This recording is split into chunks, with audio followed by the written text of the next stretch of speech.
Well, good afternoon, everyone, and welcome here to the Launchpad and our live launch coverage of SpaceX CRS NG-23, set to launch on a SpaceX Falcon 9 rocket from Slick 40 at Cape Canaveral Space Force Station in Florida. If it's your first time here, though, welcome. My name is Zach. I'm the founder and host here at the Launchpad Network, and here at TLP, it's our mission to inform and inspire the explorers of tomorrow because we believe that space is better together. We're glad to have you joining us live here this afternoon. As we get started, as always, take a moment, let us know in the chat where you're watching from. I'll be answering your guys' comments and questions while we go through today's countdown for the launch of CRS NG-23.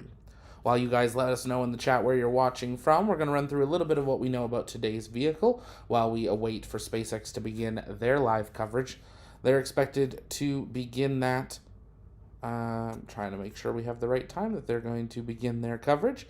About 20 minutes prior to liftoff, so we will patch them in at that point. But in the meantime, we'll be keeping a close eye on the weather conditions here with the big screen on your left coming from NASA Kennedy Spacer and Cape Canaveral Space Force Station. This is a automated loop that they put out to media of the current weather conditions. You can see we do have a purple state on the weather condition at Kennedy, and that is until further notice, but it is not active at Cape Canaveral, so that is a good thing because that is where we're launching from here today. On the right side of your screen, two satellite images coming in from the GOES weather satellite in low Earth orbit. Well, not in low Earth orbit, but in orbit. We actually covered the launch of these satellites a couple of years ago, so it's amazing to get to actually use them for the broadcasts as we count down the next 52 minutes till launch. We got lots of people tuning in from all over the world. We're glad to have you here. We got Princess in Canada, Maria's in Devon, England. Welcome. We got Brad in New Zealand. Mike is in Columbus, Ohio. We got MT Estrada in Arcadia, Florida. Welcome. We've got Chaz in Tulsa, Oklahoma. Greg is in Bimini. Great to have you here. We got Armored Cav in Holyrood, Newfoundland. Jay's watching from Fredericksburg, Indiana. We got Penny in North Carolina. Glad to have you all joining us here. If you haven't yet, take a moment, engage that like button, and let us know in the chat where you're watching from. As I said, if you have questions, let me know in the chat. I'll work on answering those live. Today's mission is CRS NG-23, or Northrop Grumman 23. This is a cargo resupply mission of the Northrop Grumman Cygnus spacecraft that heads up to the ISS as part of the NASA Commercial Resupply, or CRS, contract. Northrop Grumman and NASA jointly developed the new space transportation system to provide commercial cargo resupply services to the ISS. The Cygnus cargo ship consists of two parts, a service module built in the United States based on the Geostar platform, and a pressurized module manufactured in France and Italy by Thales Alenia. Cargo sent to orbit. The cargo is sent into orbit by a launcher that is selected to launch this spacecraft. We used to see these launch out of Virginia, but now we're seeing them launch here on Falcon 9 while we await a new launch vehicle to come online in Virginia in the coming years. Liftoff currently scheduled for 6:11 p.m. Eastern Time, as this is a launch to the International Space Station. They are instantaneous launch windows. If you want to know more about today's mission, as always, we did tweet out our launch alert for today. You can follow along with that. Weather 75% go, launching into a 51.6 degree inclination orbit.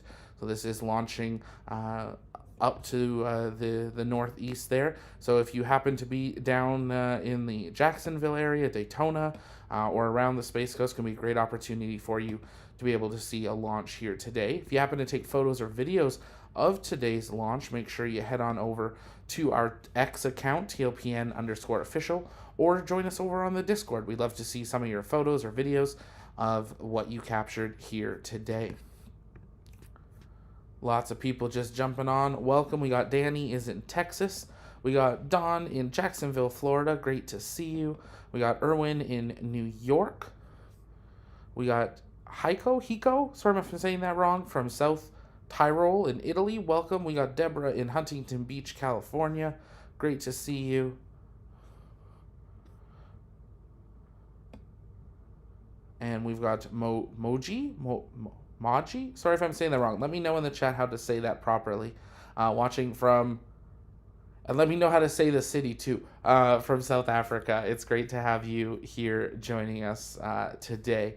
I appreciate it. We've got such an amazing community of people from literally all over the world. And it's sometimes fun to don't know how to say where all you are from, but we're glad to have you here. Today's SpaceX Falcon 9 rocket is booster 1094, going on its fourth flight on a 44-day turnaround. This booster, as a young one, has only supported Starlink 12-10, and then 2 crew missions, Axiom 4, which launched in June of this year, and Crew 11, which launched in August. This booster came online for the first time on its first flight in April 28th of 2025 with that Starlink mission. All 3 launches it's launched on previously were from Launch Complex 39A at NASA Kennedy Space Center, just a few miles up the Space Coast from where it's launching today for Slick 40. Now today it will attempt to do a landing back to landing zone 2. So with that, fair warning, if you're in the area, you will have an amazing opportunity to hear that beautiful double sonic boom of a Falcon 9 returning back to a landing site. This is going to be probably one of the few final launches we'll see that uses Landing Zone 2. Landing Zone 1 has already been retired. Landing Zone 2 will be in the near future as well. We don't have a date just yet, as SpaceX has been authorized to build at least one landing zone at the launch complex used today, Slick 40. We don't know if they'll ever build 2. There were some proposals for it, but they do have authorization for at least 1. Also in news, SpaceX has now been authorized for up to 120 launches from the Space Coast per year. So amazing to see that that increase of how many flights they are doing. To give you an idea, we've had 120 this year, SpaceX included total. And that includes all the ones from Vandenberg, which has actually had a very active year as well. Vandenberg is proposing up to, I believe it's 70, maybe up to 100 launches a year as well. They're really trying to increase the cadence, trying to look at how they can get boosters back to the Cape, back to Vandenberg faster, refurbish them around, and get them back out on the pad. Unfortunately, Falcon 9, unlike Starship, is not a return to launch site where it actually returns to the pad. It returns to a landing zone in the nearby area, and soon returns to technically Slick 40, but it'll be a separate landing pad from the launch site. Byron's watching from Oregon. Welcome. We got Dave in Vancouver, BC. Hello. Mountain Wolf is from Cottageville, South Carolina. Great to have you here.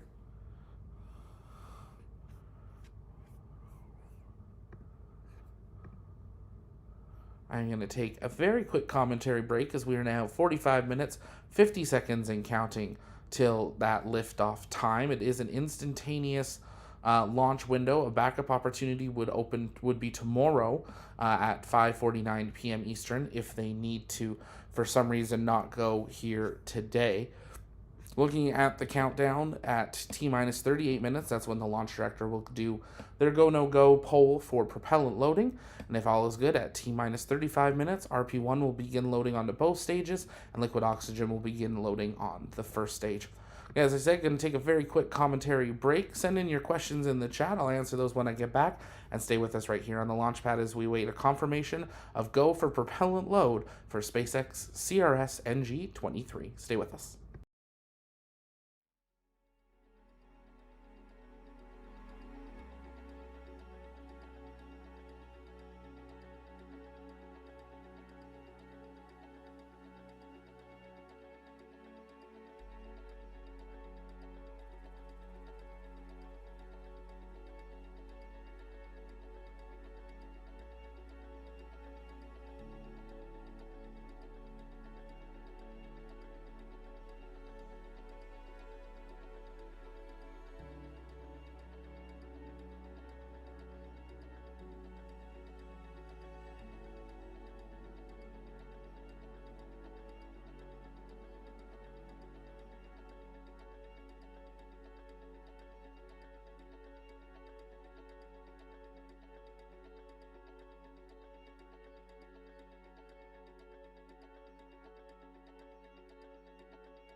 You're looking at a live view of Falcon 9, scheduled to lift off at 6:11 p.m. Eastern Time from Space Launch Complex 40 at Cape Canaveral Space Force Station in Florida. Thanks for tuning in to today's coverage of Northrop Grumman's next Commercial Resupply Services mission, NG-23, to the orbiting laboratory. My name is Tyler Lionquist, and I'm a Starlink business analyst here at SpaceX. Today's mission marks SpaceX's 6th mission headed to the International Space Station this year, following NASA's CRS 32 and 33 resupply missions, NASA's Crew 10 and 11 astronaut missions, and AX-4 on behalf of Axiom Space. Since 2012, SpaceX's Falcon 9 rocket has supported operations on the International Space Station, delivering critical science, hardware, and supplies to crew aboard the station with the use of our Dragon crew and cargo vehicles.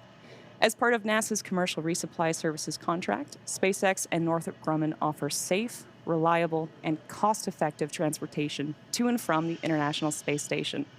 In fact, Dragon and Cygnus are currently the only Stage 2 RP-1 load is complete. The only 2 operational U.S. cargo supply vehicles capable of supporting station activities. And today's mission marks the 3rd Cygnus mission SpaceX has launched on behalf of Northrop Grumman. Now, at T-minus 20 minutes, the vehicle is currently on track for an on-time liftoff. Weather is looking clear tonight. You can see those beautiful blue skies, with currently only a 10% possibility of violation. And if for any reason we don't launch today, we do have a backup opportunity available tomorrow on Monday, September 15th at 5:49 p.m. Eastern Time. And as you might imagine, the crew on board the space station is busy prepping for their upcoming delivery. So for more on those preparations, I'll turn it over to NASA's Sandra Jones. Sandra? Thank you, Tyler, and good afternoon, everyone, from the International Space Station Flight Control Room here at the Johnson Space Center in Houston, Texas. It's a full house aboard the International Space Station with 7 crew members living and working at the orbital outpost. The Expedition 73 crew, who you see now on your screen, are being led by Space Station Commander Sergei Ryzhikov, but the focus of attention today is the launch of a new Cygnus XL cargo spacecraft to the orbiting lab. The expanded capacity of Cygnus XL means more room for critical supplies and experiments in a single mission, improving efficiency by reducing the number of launches required for a given cargo mass. In fact, the Cygnus XL cargo capability is comparable to the weight of 1 adult African elephant, 55 refrigerators, or 33,000 apples to feed the crew on board the International Space Station. Northrop Grumman has named this Cygnus spacecraft the SS William Willie McCool in honor of the NASA astronaut who piloted the STS-107 mission and who perished in 2003 during re-entry in the Space Shuttle Columbia accident. The SS Willie McCool is poised to deliver over 11,000 pounds of supplies, science experiments, and equipment to the orbiting complex. After Cygnus separates from the upper stage of Falcon 9 today, the spacecraft will conduct a series of engine firings to increase its altitude to match that of the International Space Station, which will set it up for the start of joint operations between Northrop Grumman engineers in Dulles, Virginia, and the NASA Flight Control team here in Houston. A launch today will bring Cygnus to the space station in the morning hours on Wednesday, where NASA astronauts Johnny Kim and Zena Cardman will be waiting in the cupola, set to use the space station's robotic arm to reach out and grapple the spacecraft that will be installed to the Earth-facing berthing mechanism on the Unity module for a stay of about 5.5 months. Here in Mission Control Houston, we are looking ahead to today's launch, but for now, let's check back in with Tyler and Hawthorne. Thank you, Sandra. Now that is Falcon 9, a 2-stage rocket that is 229 feet tall and is getting ready for liftoff in just over 17 minutes. Falcon 9 recently completed its 500th mission overall and has flown more than 100 missions this year alone. At launch, it produces more than 1.7 million pounds of thrust, and rockets like Falcon 9 don't use all of that power just to go straight up. So early in flight, Falcon 9 will perform a gravity turn that is a smooth pitch maneuver that tilts the rocket sideways to build up horizontal velocity. You might hear this call out about 10 seconds into launch as vehicle pitching downrange. And once the first stage completes its portion of the mission, it shuts down and then will separate. A staged rocket like Falcon 9 sheds the booster, so Stage 2 and the payload. Stage 2 LOX load has started. There's a good call out. so that the payload can keep climbing faster and more efficiently. And then after stage separation, today's booster will return to Landing Zone 2 at Cape Canaveral Space Force Station. And this particular booster is returning to Earth for its 4th time. Then the second stage will take over from there, powered by a single Merlin vacuum engine, also known as the MVAC. With its extended nozzle and optimized design, the MVAC drives maximum performance in the vacuum of space. And topping it all off is the payload fairing. That's the carbon composite shell that protects the spacecraft during the uphill trip through the atmosphere. And about 3 minutes into flight, both halves of the fairing will separate and then parachute back down to Earth. Now, both of our fairing halves have seen multiple flights. One is flying for its 6th time today, and the other is flying for its 3rd. Now, if recovery goes to plan, the fairings will be pulled from the ocean and then prepped to fly again. So much of what makes Falcon 9 remarkable happens in flight. Those stages separating, the first stage landing itself on land or on a drone ship in the middle of the ocean, the fairings parachuting back, all of that to get ready for another flight to space. And getting to space is the first step in building our multi-planet future. So with just over 15 minutes to go, everything is looking on track for launch. We'll continue to provide updates as we get closer to T0. But for now, let's learn a little bit more about the spacecraft that's delivering roughly 11,000 pounds of supplies to the space station.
At T-minus 2 hours and 15 minutes and began their final checks of the launch vehicle and ground systems. Final checkout of the flight termination system was performed at T-minus 1 hour and 45 minutes. Then the chief engineer conducted a technical readiness poll just before the T-minus 1 hour mark. And after that, the Falcon 9 team completed a data review of first and second stage propellant checkouts, as well as avionics and guidance, navigation, and control at the T-minus 1 hour mark. Now, unlike the 2 previous Cygnus missions, today's mission does not require late load cargo at the pad. So at T-minus 38 minutes, the team conducted a technical readiness poll and elected to proceed with propellant load and launch. And we're expected to finish loading at T-minus 2 minutes. Since 2013, Northrop Grumman has delivered over 71,000 kilograms of cargo to the International Space Station on a commercial basis for NASA, providing supplies, science experiments, and equipment to the crew aboard the station.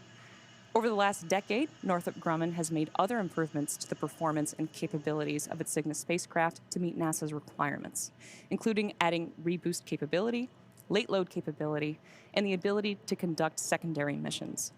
Northrop Grumman is also developing fully autonomous rendezvous and docking technology for a version of Cygnus that can resupply future commercial space stations. And while we continue to get closer to launch, let's take a closer look at the science on today's mission. We're doing all kinds of really important science aboard the space station, all the way from stem cells and material science. And we're all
Tyler, we are at T-minus 9 minutes 48 seconds until the launch of the Falcon 9 rocket and the Northrop Grumman Cygnus XL cargo craft, which is delivering over 11,000 pounds of supplies and science experiments to the International Space Station, as you just saw in that video.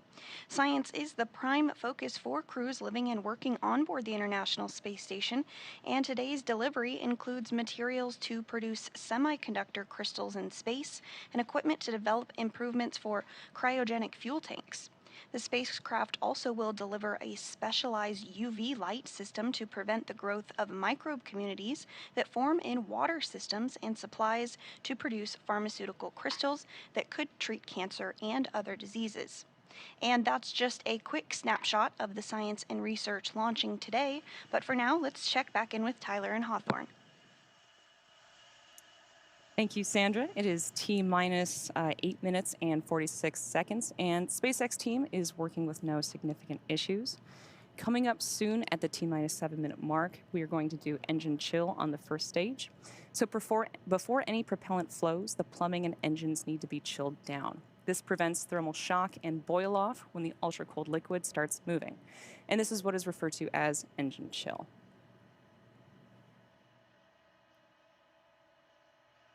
And then coming up in just over 2 minutes, RP1 loading for the first stage will wrap up, which is going to complete the fuel side of the propellant equation for the booster.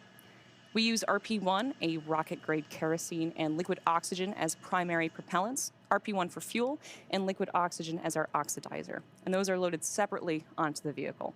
Those propellants are chilled to under 300 degrees below zero.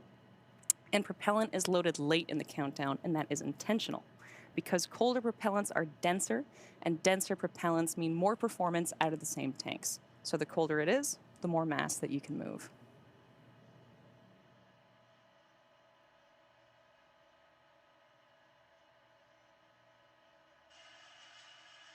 And the next call out that we will be looking ahead towards this afternoon is for stage 1 RP load complete.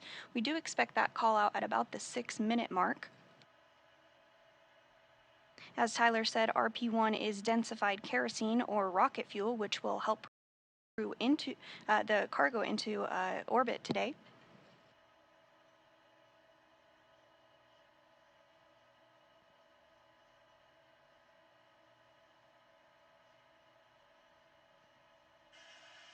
Engine chill.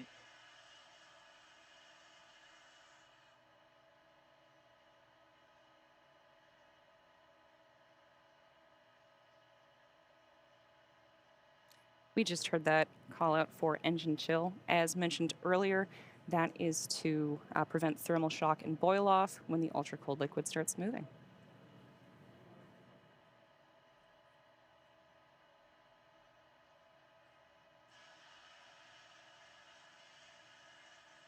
And then in just under 30 seconds, we are waiting for that call out for Stage 1 RP1 load complete. Once that wraps up, that'll complete Stage 1 RP1 load is complete. There we go. That completes the fuel side of the propellant side of the equation for the booster.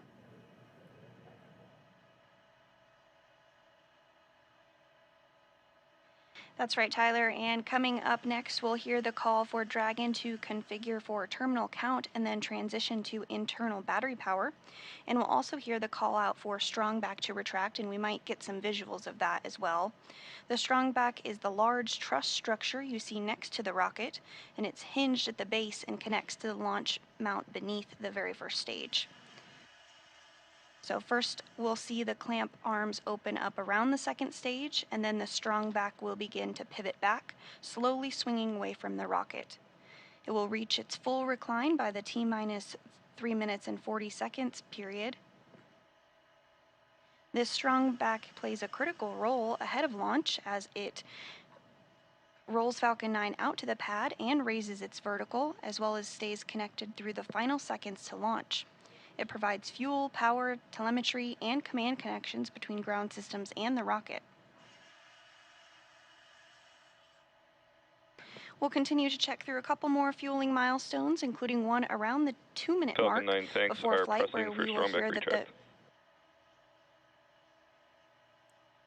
That was a good call out there. It's an indication that we are on track for an on-time liftoff as the transporter erector will prepare to retract.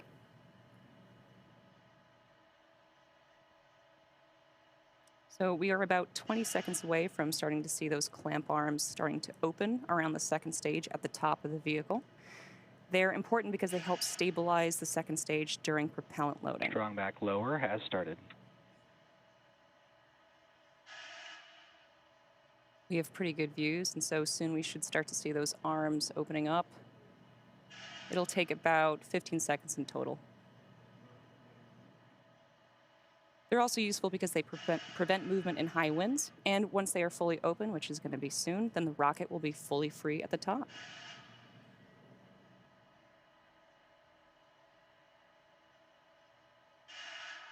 Now it looks like those arms are fully open now, and we should expect the Strongback to start leaning back away from the rocket, giving it room for liftoff.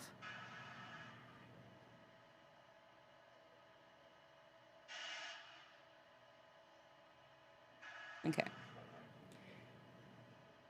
Almost complete. There it goes.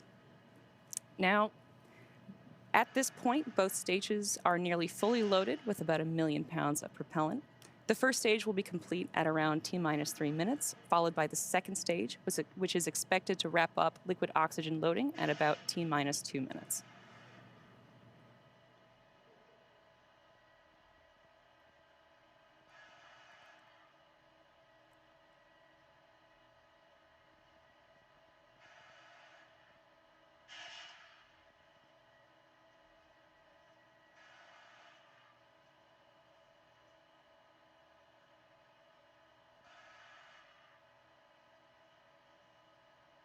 Stage 1 LOX load is complete. So liquid oxygen loading for the first stage has just completed, finalizing propellant loading for the booster. Now, the tanks are pressurized using helium, and that helium is chilled too, so it stays compatible with the cryogenic plumbing. During flight, that pressurization helps force propellant into the engines as the tanks empty. And then at T-minus 60 seconds, Falcon 9 will enter startup. At that point, the rocket's onboard flight computers will take over. From there on out, the countdown becomes fully autonomous.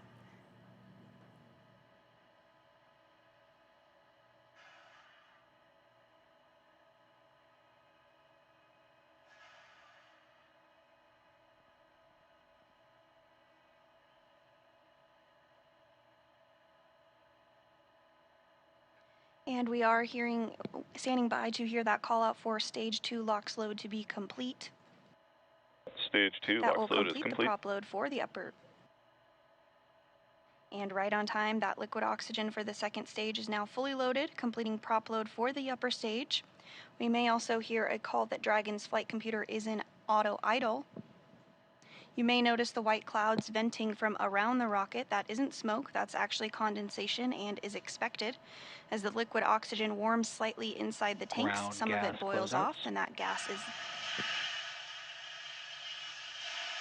is now being vented to help manage the pressure. When the vented oxygen hits the warm and humid outside air, it instantly condenses into clouds, which you are getting visuals of on your screen now.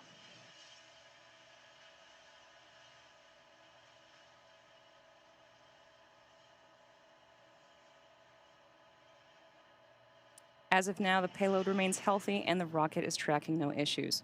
Weather is green Falcon for... 9 is in startup. Good call out there. Weather is green for a scheduled liftoff at 6:11 p.m. Eastern Time, and we are heading into the final moments before launch. Launch director, go for launch.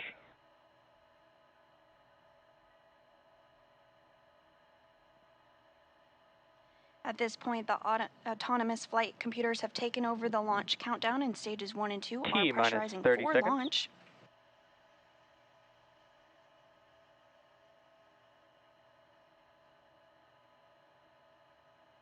Everything looking good ahead of liftoff.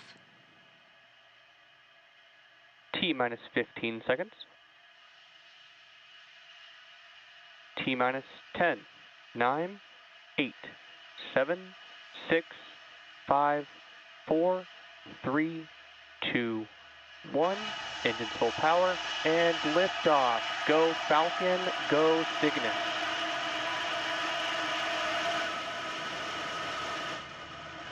And liftoff, Vehicle Falcon is 9 pitching and downrange. Cygnus take flight. M1D chamber pressure nominal. The SS Willie McCool is en route to the International Space Station. Vehicle pitching downrange as all 9 Merlin engines have lit.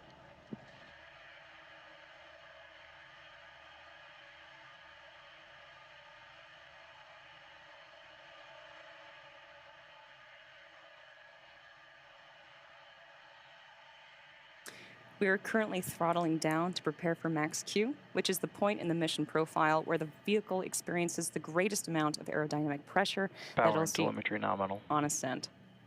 Max Q is reached when the air density of the atmosphere decreases faster than the increasing speed of the rocket. So look out for that call out, which we're expecting to hear shortly. Falcon 9 is supersonic.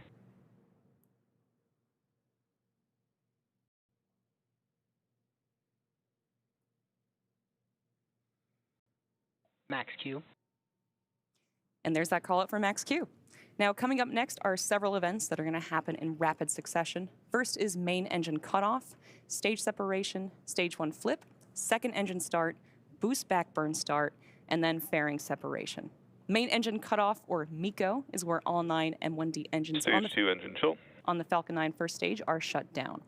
This is followed by separation of the first and second stages. Stage 1 flip is when the booster uses its nitrogen gas thrusters to flip the booster around. And a few seconds later, the Merlin vacuum engine on the second stage will ignite to boost Cygnus to low Earth orbit, and that is also called out as Second Engine Start 1, or SES-1. After that, Falcon 9's first stage will ignite again to orient itself to head back to land. And shortly thereafter, the 2 fairing halves will separate and expose the spacecraft to the vacuum of space. And we should be hearing the first of those call-outs in about 10 seconds from now.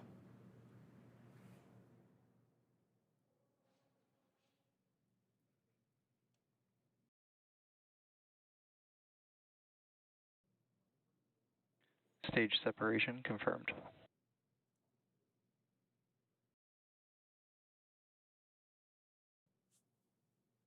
MVAC startup. Stage 1 boost back startup.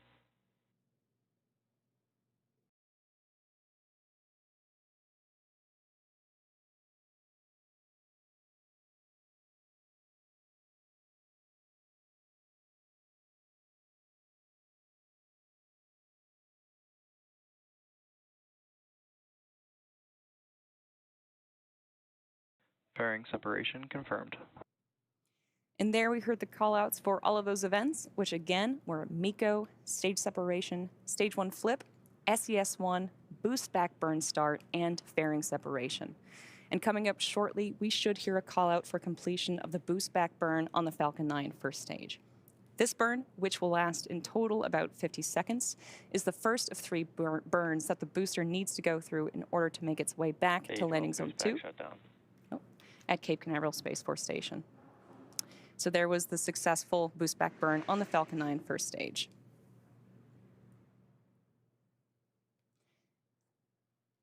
If you're just joining us, you're watching live coverage of Northrop Grumman's Commercial Resupply Services 23 mission to the space station. We had an on-time liftoff at 6:11 p.m. Eastern Time from Space Launch Complex 40 at Cape Canaveral Space Force Station. Now, in order to make its way back to land today, the Falcon 9 first stage has 2 more burns to execute. Next up is the entry burn, where 3 of the Merlin engines will reignite. This helps to slow the stage down as it re-enters the upper part of Earth's atmosphere. And following the entry burn, the booster will go through its landing burn, and this is a single engine burn that brings down the vehicle's speed rapidly in order to land back on Earth. And we should be hearing the call out for that entry burn in about 2 minutes from now. During the entry burn, Falcon 9 is decelerating by firing its Merlin engines, but the vehicle is still moving really fast. And this causes it to fly through Merlin's exhaust gases, which are also known as the rocket's plume, which deposits a layer of soot on the vehicle surface. And that's why our flight-proven vehicles look the way that they do. This soot comes from the carbon-based fuel that Falcon 9 uses, and with each flight, the soot builds up a little bit more on the outside of the vehicle. We are still more than a minute away from the beginning of the entry burn. As you can see from the telemetry on the bottom of your screen, the second stage is still picking up speed and is carrying Cygnus to orbit. On the right side of the screen, you can see that engine burn, and on the left side, you can see the first stage decelerating and making its way back to Earth.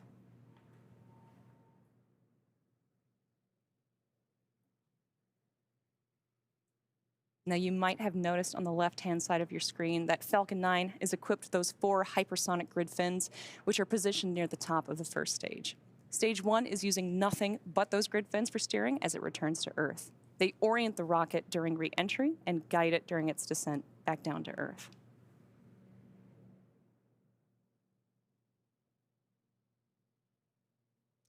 Reusability is the key to lowering the cost of spaceflight, enabling more investments in critical space infrastructure. The Falcon 9 first stage that is supporting today's mission is performing this entry its 4th time, and the payload fairings are also flight-proven, with one half flying for its 6th time and the other half flying for its 3rd time. And we are moments away from the beginning of that entry burn. You should see the graphics light up as the engines do on the bottom of your screen. Stage 1 entry burn startup. And there's the call out for the entry burn startup on the Falcon 9 first stage. This burn is set to last about 20 seconds and again is slowing down the vehicle in preparation for its final burn and landing.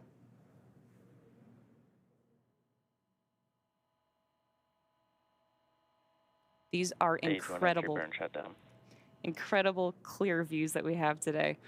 And we also just heard the call out for the entry burn shutdown, which is the completion of the Falcon 9 first stage entry burn. Coming up next will be the first stage landing burn, which is going to start a little over a minute from now. So soon we'll have that start of the landing burn of the first stage.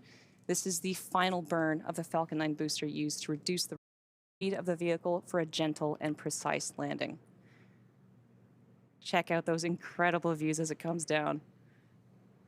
Stage 1, FTS has saved. Stage 1 transonic.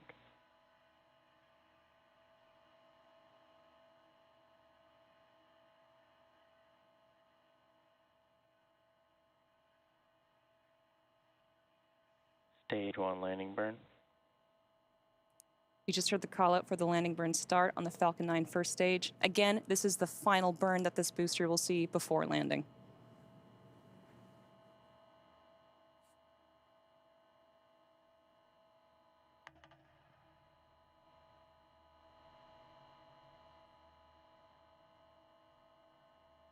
Stage 1 landing leg deploy.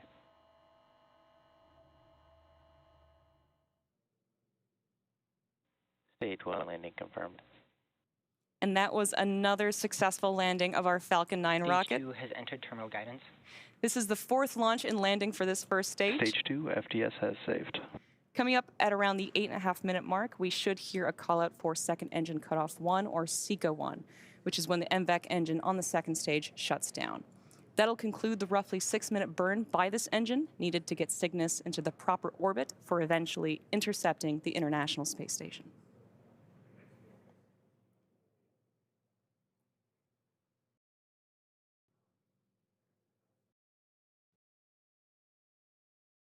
MVAC shutdown.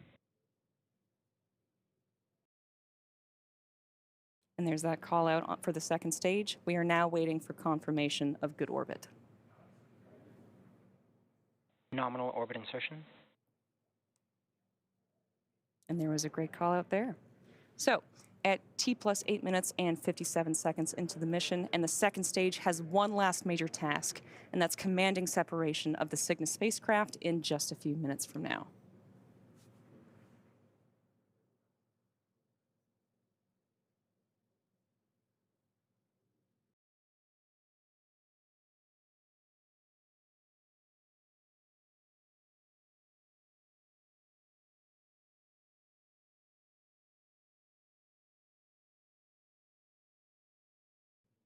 It's Northrop's tradition to name each Cygnus spacecraft after an individual who has made significant contributions to human spaceflight. The NG-23 Cygnus spacecraft is named in honor of astronaut William or Willie McCool.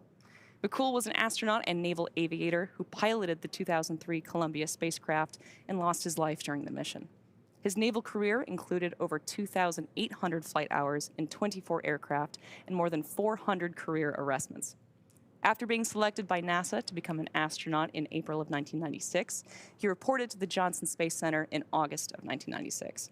He completed 2 years of training and evaluation and was qualified for flight assessment as a pilot. Willie McCool's spaceflight career reached its pinnacle with his role as pilot of STS-107 aboard the Space Shuttle Columbia. The mission, which launched on January 16th of 2003, was dedicated to scientific research, with the crew conducting approximately 80 experiments over a 16-day period. Tragically, the mission ended abruptly on February 1st, 2003, when Columbia disintegrated during re-entry, just 16 minutes before the scheduled landing, resulting in the loss of McCool and his fellow crew members. In all, he logged 15 days, 22 hours, and 20 minutes in space.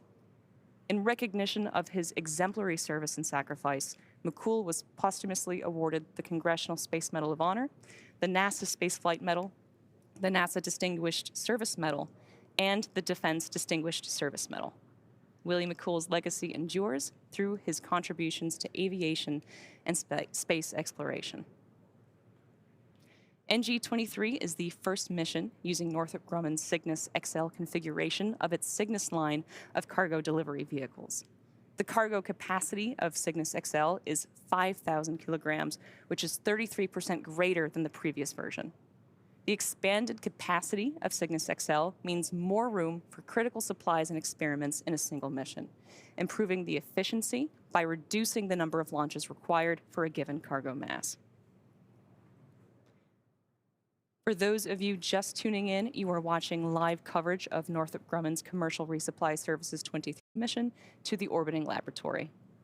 Following separation, Cygnus will have a nearly 40-hour transit to the space station, where the station's Canadarm2 will grapple Cygnus and the spacecraft will attach to the Unity module's Earth-facing port for cargo unloading.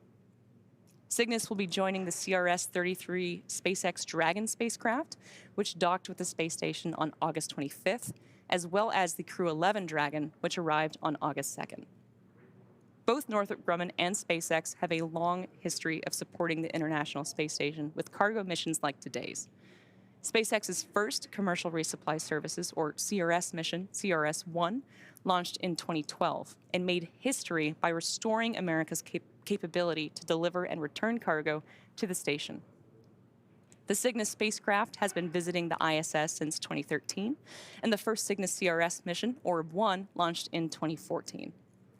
Cygnus has delivered more than 71,000 kilograms of equipment, science experiments, and supplies to sustain the ISS astronauts under NASA's Commercial Resupply Services contracts. The CRS partnership has helped build a strong American commercial space industry that will soon take us to destinations beyond low Earth orbit. In fact, these missions are providing critical learnings that will help us develop a human presence on the Moon and Mars, which will require a steady supply of cargo missions in order to grow and to thrive.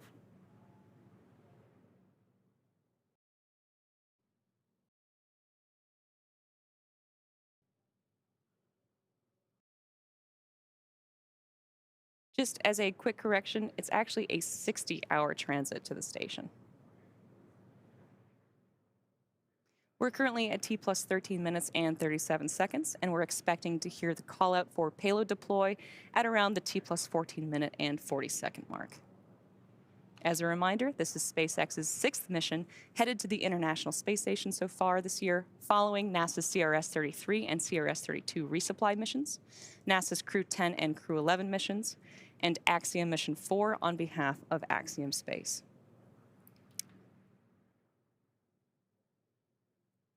Following separation, Cygnus will have that 60-hour transit to the space station, where the station's Canadarm2 will grapple Cygnus, and the spacecraft will attach to the Unity module's Earth-facing port for cargo unloading by the Expedition 73 crew.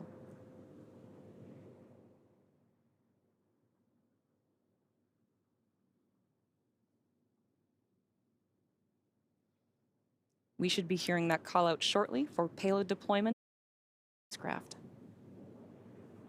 Cygnus, separation confirmed. And there you have it, a successful spacecraft separation.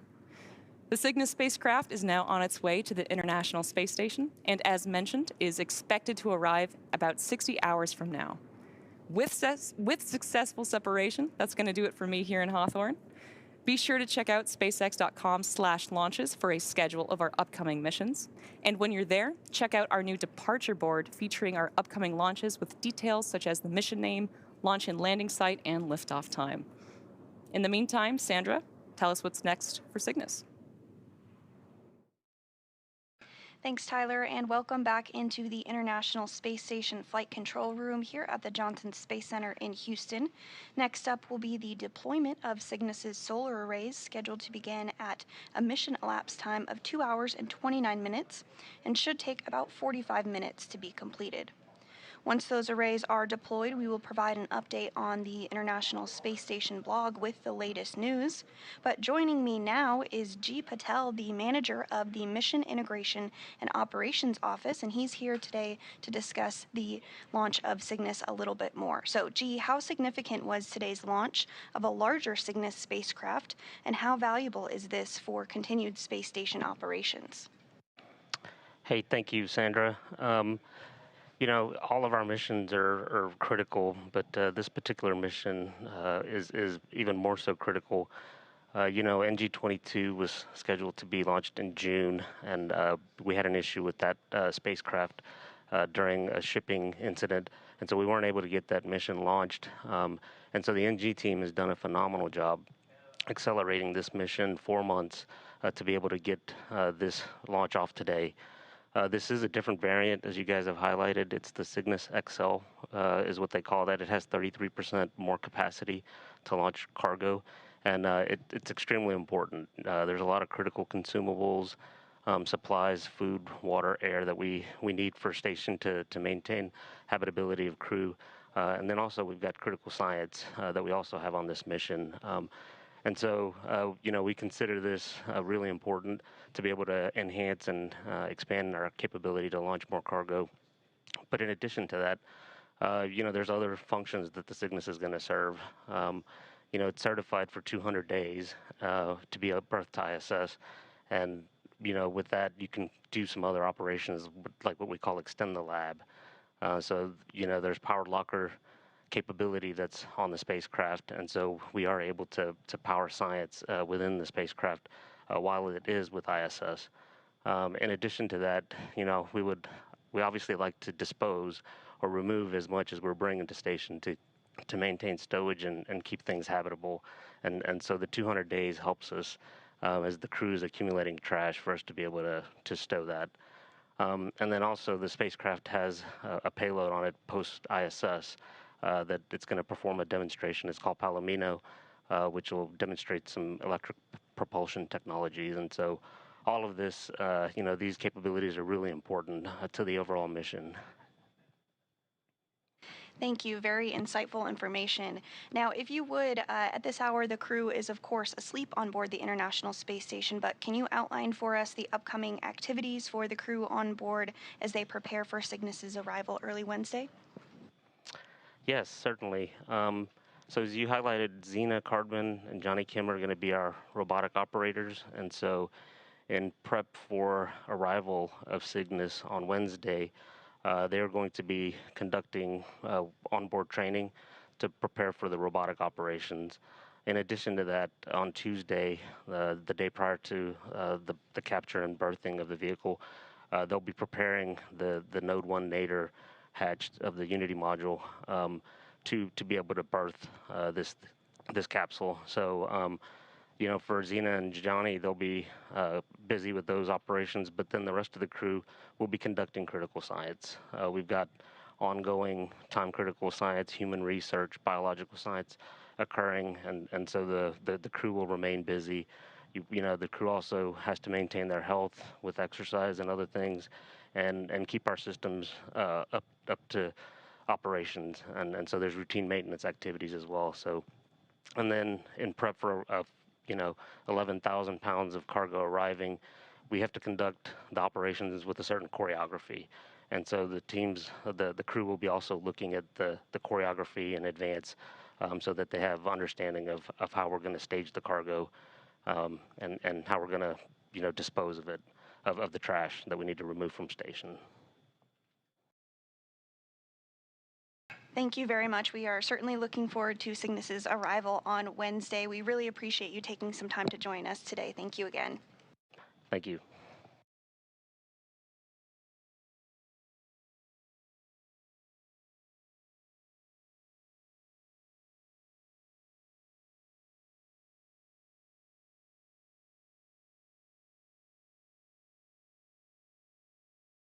And with that, we will wrap up our launch coverage of Northrop Grumman's 23rd Commercial Resupply Services mission.